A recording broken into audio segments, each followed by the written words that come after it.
So Dominic, what is the one thing that truly maximises the value of someone's home when they go to sell their property? Okay, for me, I think this sits and comes into the sales strategy meeting, really, the wider strategy that you have for taking property to market. But ultimately, that buy-in and trust from the client that they are doing the very best in order to achieve the best price in today's market. Be that pricing it attractively enough to attract the right attention, be it making sure that windows are clean, driveways are swept. I think lots of people forget that you enter this. Whilst vendors are our clients, and our goal is to achieve best price for them. It's really a team game, and you are, excuse the pun, sort of getting into bed with your client in terms of making sure that relationship together, that you're striving and driving for the common result, if that makes sense. That probably came across terribly, but No. I love that. I've written that down. Team game. Instantly, I thought that is going to be the title of this podcast. It's the team game. For sure. Yeah, because I completely agree with you. But going back to your point, though, to elaborate on it slightly, so getting the buy-in from the sellers. What happens if you don't get the buy-in from the seller? What would happen to that seller if they're not listening to your expertise? And I don't want that to be sounding like authoritarian in any way, but you are, after all, the expert, right? Yeah, look, it's difficult, and what we've learned, and this week actually is an interesting week because I've spent, I don't know when this podcast will go out, but for the sake of those that are watching, today is middle of November. We've gone and taken our sales business from 2022, looked at what's happened in 2023 so far, and forecasted the exchanges we've got left to run for the rest of the year, which are pretty much ironed on now. And we made a huge decision, having had a very busy 2022, but felt like we lost a lot of control, because it was perhaps too easy to take properties on that weren't necessarily fully committed to the process, which meant that we would burn a load of money carrying costs of marketing, of people's time, man hours, etc., etc. And we started this year, and it was really, really difficult to get buy-in internally because you turn around to a sales team and say, right, whoa, no need to list 35 this month, list 20 of the best properties. And then their heads start spinning and they say, well, you're taking away our ability to sell and And for me, it has always been about, if we're only achieving 15 sales a month, just make sure we're taking the 17 best properties to market in the month. And reflecting on 2022 today, I've just written a few things down here in front of me, but we carried out, where did we carry out? We carried out 130 less valuations this year than we did last year. So, allow 3 hours for evaluation with the pre-work, the visiting, the conversation, the post-work, the follow-up. 3 hours is probably generous, it's probably 4. But that on 3 hours is 390 hours of resource that we've been able to put back into the business to focus on what we're all trying to achieve, really, which is an end result for the clients that trust us to deliver that result, and allow time and effort and focus then for the team to be concentrating on the client. If we do a phenomenal job for a client, then the byproduct of that is that they are very likely to recommend us to friends and family, whereby we will continue to, I hate the word win, but we will continue to secure future business. And I'm having a really aggressive look at our marketing costs at the moment, because it's so easy to run away with, you should be seen to be doing this, and you should print this material, and you should post these letters. I mean, the reality is, I think that so much of it can fall under the cloud of, ego is the wrong word, but again, maybe vanity, maybe we must do it because it's what we're told to do. I think third-party suppliers to the industry have a pretty easy job on the whole, because I think most agents are very easy to sell to, on the basis that you pay us this and we'll do that. what we've tried to do is really take complete control of that. And that has, so our revenue for this year, with forecast for the next 6 weeks before the end of the year, it is up on last year, but it's up on a far less busy business. So our team has the ability to breathe. Nobody's going home stressed and, crying or, annoyed. We've built that time and effort back into people's, don't get me wrong, of course there's going to be the stressful days, because that's sales and agency, isn't it? But the reality is that now, over the course of this 12 months, the team, what's great for me is that the team have now understood and have seen that by making those tweaks and by not taking everything to market, we call it triaging. So it's really simple. There are 3 things. Is there motivation from the client? Is the price of the property right? And is the fee acceptable? Because, we operate in a market where there are, wait for it, 84 other agents that operate in the postcodes that we do. So, as well as I do, that most of those, sadly, will be doing one of 2 things, if not both: telling you your house is worth this, and also telling you that they'll charge this. The reality is it's awful business, and it's not just awful business, it's terrible for the client. And we hark back to, if we just woke up in the morning, opened the front doors, and just focused on doing what is right for the client, everybody would have a better business. Yeah. Can I ask, how big is your team? We currently sat at, including me, we're at 30. Just put the Christmas party, so that's right. That confirmed that. So, and don't get me wrong, look, that's 30 split across. We've got two revenue streams, if you like. We have lettings and property management, and we have sales. Okay. Lettings is relatively new to us. We will be going into our 3rd year of trading on lettings. Yeah. But we've applied the same ethos to the lettings business. We don't want to pick up landlords that don't see the value in instructing the team to deliver the goods. We don't want to work with landlords that haven't got the cash reserves to fix bathrooms if they're not up to date, or to, so we're trying to build a very clean portfolio there. And again, the stats from that, we went from 65 in year 1 managed units. We're finishing this year on 180 managed units, and we've got 100 already pipelined for next year, because there's a developer that we're working with who's going to retain the units. So for me, it's all about creating massive efficiencies within the business that we currently have. And like I said, I sat with my sales director earlier this week, and it's funny, isn't it? It's interesting. Lisa's great, and she's been fantastic for me. Salespeople always want to achieve more.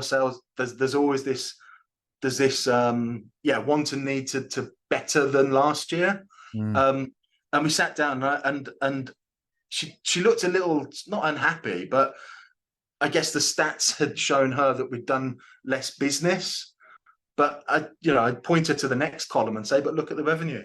So actually, we've squeezed more juice out of the machine. We haven't had to employ more people. The reason people have said they feel less stressed and like they've got more time this year is because we've evidenced that we've achieved the goal of giving them more time. So are you saying, right, that you are actually interviewing landlords and sellers just as much as they think they're interviewing you, i.e. you're taking on business that that the sellers are agreeing with your ethos, your methodology? Yeah. So whether you call that interviewing, have we made decisions to not take business on this year? Yes. Have people come to us and said, DM & Co, we would love you to sell our house, and we've turned around and gone, well, look, we have criteria, and well, maybe not as harsh as this, but we don't feel that the motivation is there, or it could be a Mr. or Mrs. Mrs. thinks it's 750, Mr. thinks it's 800, the market's probably at 7. Well, is this ever going to end well for us? We're just going to end up carrying stock. And what I hate about carrying stock at the wrong price is it distorts the value across the entire area, because it makes every other valuation more difficult. When you go out and somebody says, well, you know, Joe over the road's on the market with so-and-so limited, and they're on at £800,000 and ours is a better house. And you just, you know, yeah, you're dealing, you're not comparing apples with apples. And does that take guts though, Dominic? Because I've never heard of an agent, right, ever from a perspective with 30 employees with loads of salaries to pay, overheads, keeping the office doors open, making sure you're eating steak at Christmas, even though I'm vegan, but you run with me on that one. But does it not take guts? Because I'm looking at your stats on a post you posted on LinkedIn recently, and you've done 84 valuations and you've won 41 instructions. And most agents would say you've absolutely failed. But from your side, you haven't. Not at all. Yeah, not at all. I mean, I'd happily take on, you know, I'm sat here looking at 41 instructions, only 28 sales agreed. Where did we get it wrong? What stock are we carrying at the minute that, you know, might be a touch heavy on price? And look, it's been difficult. Does it take guts? I think it takes real belief. And, you know, when we had the conversations with the sales teams this time last year, did they go well? No, they didn't go well. You know, I sat in front of, and I don't like titles, but I sat with listers who really struggled to get into their mind that, you know, Dominic doesn't want us to list more. He wants us to list better. You know, Dominic doesn't mind if we only bring 6 instructions in a week or 3 instructions a week, but we got to know that within 14, 21, 28 days, we're doing real business on those instructions. Yeah. And I think that's so important. I know from my own perspective of coming back, and the negotiators in the office are like, so what'd you say? What'd you say? What'd you get it for? What'd you get it for? And I'm like, well, no, we got it on for the right money. What, 400 grand? And before I've even finished my sentence, the negotiators are already on the phones to their buyers saying, you must leave work now. Yeah. We've got the flat, your ideal property. And look, it's evidenced in the fact that, you know, in October, we had 301 new buyers register with the business. I hate listening to anybody that tells me that there's nobody out there that wants to buy. It's just not true. There are 301 people in the last month that have told us they want to buy. But the distortion is the fact that they're prepared to buy here, not here. And you cannot sell today at yesterday's prices. You know, I would go so far as saying, well, I said earlier in the week, actually, I believe in our patch, our core area, which we document as B90 through to B95, 70% of the stock being carried there is overpriced. And we're not, that word crash, Phil Spencer mentioned it in an article he wrote for the Times recently. A crash, are we seeing a crash? I don't believe we're going to see a crash. But we are seeing prices so much as, in some instances, be 20% less than they were of their marketed price. That's not real value. That isn't where it's a massive difference. And that, you know, that somewhat infuriates me because, you know, you hear on the streets, oh, well, so-and-so, they had to reduce that by 20%. Yes, they did, but that price was never the right price. Why does that infuriate you, Dominic? Because I think it doesn't do the client any favors or justice. You know, we're all acting for the good of our clients. So why should we take a property to market at a price that we know as agents is not achievable today? But why does that matter to the client? Because if they go on at the wrong price at day one, the stats will all tell us the same thing. The longer a property is left on the market and has no interest shown in it, the more money they're going to lose in their pocket. And then they owe the agent a fee on top. Yeah, and then they have to pay the privilege for that as well. And they don't get the next chapter in their life. They miss out. You know, I've done an example this week. Couple looking to sell a bungalow to move into an apartment, love the apartment's the right one for them, but they're fixated on the fact that they want to achieve a value for the bungalow. That value isn't there today. percentage wise, it's actually 6% off what they want. We're talking, they want 750, 700's the right money today. Mm-hmm. Just not interested. Yeah. So that will prevent them from moving on to what, that bolt hole that they want, that will enable them to continue living locally, spending time abroad. It's frustrating. Yeah. So I have tell me if you agree or don't agree with this, but basically I always work on the premise of 3 waves of buyers. So there's the buyers that the agent already knows. And if the agent has qualified those buyers well enough, they know, but even before a property's coming on, who's going to be offering on it. And that's wave 1. Yeah. Wave 2 is buyers that the agent doesn't know, that may looking at Rightmove, Zoopla, looking on websites, looking whatever, but actually, do you know what? Not register their details yet. With maybe the agent who is just about to win an instruction, but they certainly may have registered elsewhere. And there have been viewings, both wave 1 and wave 2 have been doing viewings with other agents, etc. They're getting to understand exactly what the pounds per square footage is, what the good, the bad, the ugly is, what the best roads are, what the best roads aren't, so on and so forth. Then the third wave are the bargain hunters. Now, generally speaking, I've always seen it where a property comes to market that's on for 750 in your example.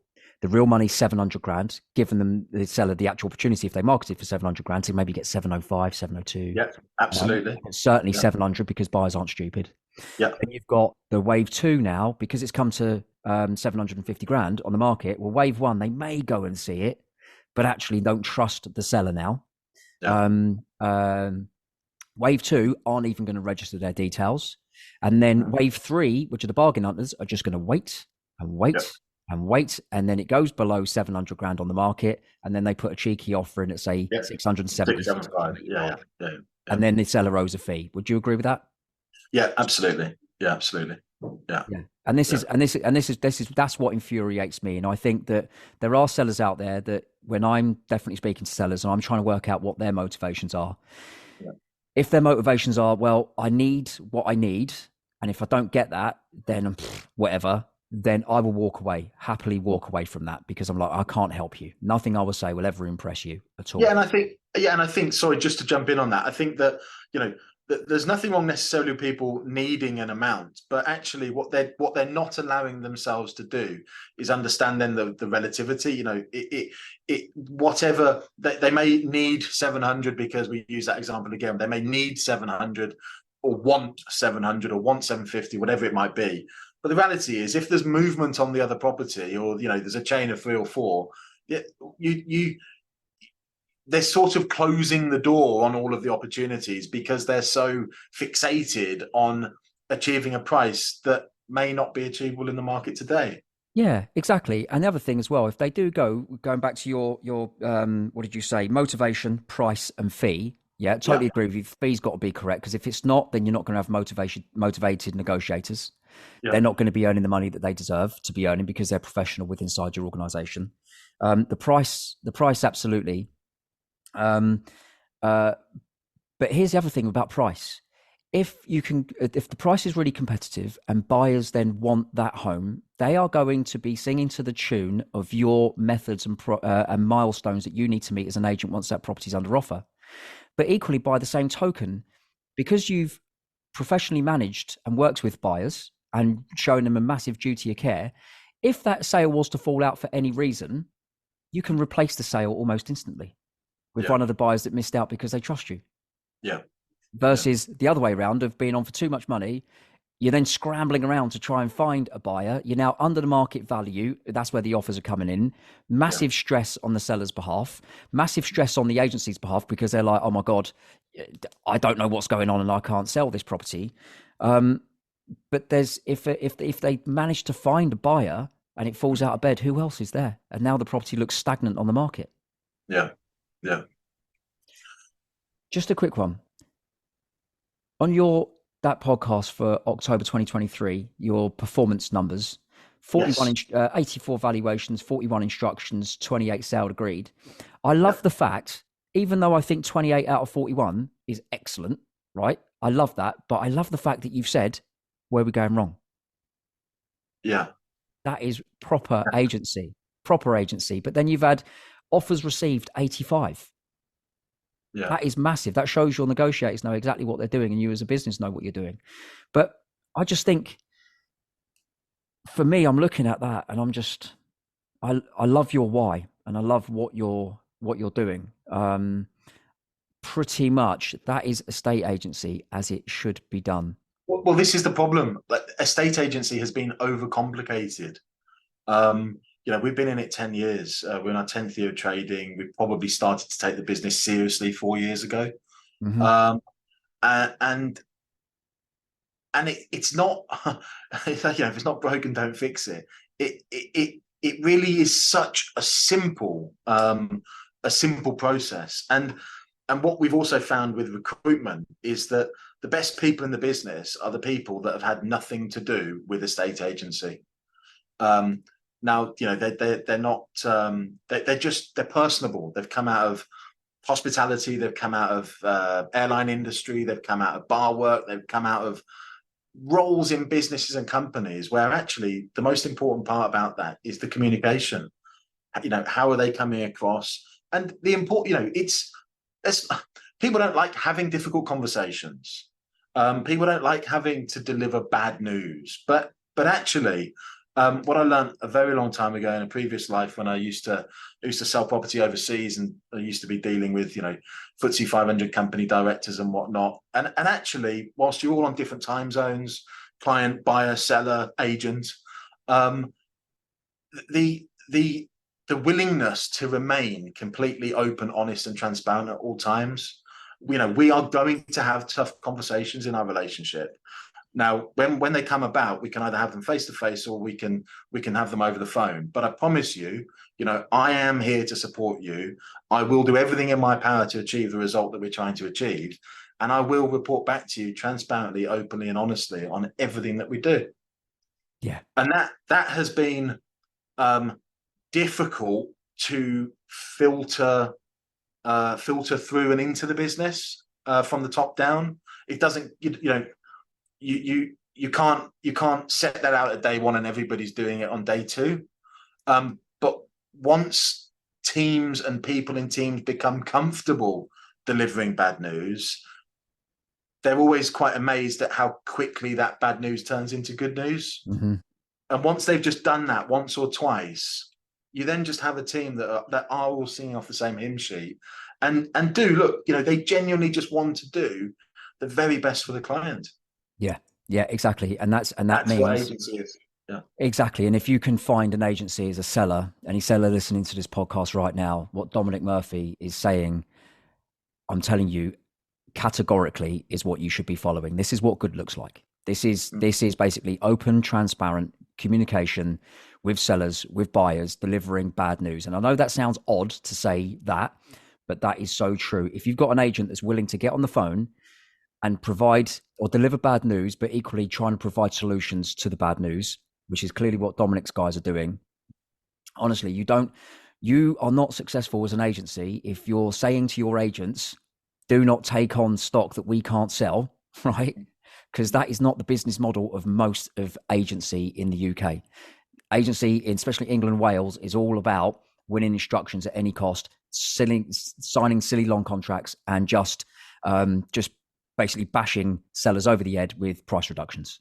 Yeah, and look, that's another thing. We operate a 0-week contract. Okay, there's a 14-day notice period, but why do we offer the 0-week contract? Because I am and have been sick of sitting with people that are tied into lengthy contracts, or whether they're 6 weeks, 12 weeks, 21 weeks. One, I think locally here, there's 30 odd weeks. The tactic there is get them signed up, flatter them, beat them down, and we just. I sit with people, and I went on I joined my sales director Lisa on a valuation yesterday. Lovely, complicated property, really straight guy to deal with the prospective client there, and I'm confident we'll get the work. But it was where have I gone with that? Sorry, it was that was it. What he loved about the conversation that we were having yesterday was exactly that. It was the fact that my mobile phone is on. My number is so out there, anybody can call me whenever they want. And he liked the fact that he's got two people sat in front of him that do just want to deliver a fantastic result for him. He knows his property is quirky. You know, there's a commercial element, there's a grade 2 listed element to it. It's going to be, you know, in the multi-millions. It's not going to be an easy sell, but the team that he instructs to get it sold, you know, it has got to be focused. Honestly, if what you're saying is what you're doing, and you clearly are, and it's very impressive, and it's been 10 years in the running. I know you've done agency well before that, so you've well versed, very well experienced, but your attitude for me that's elite. That is elite level estate agency right there. That is proper consultancy, proper understanding, knowledge, know-how, seeing the punches coming, understanding your market. Dominic Murphy, you have been absolutely fantastic on this podcast, and any seller or any agent listening to this right now, please, Dominic's just given you the permission to basically do the job correctly. Thank you so much for coming on the show. Super. Thanks ever so much. Take care.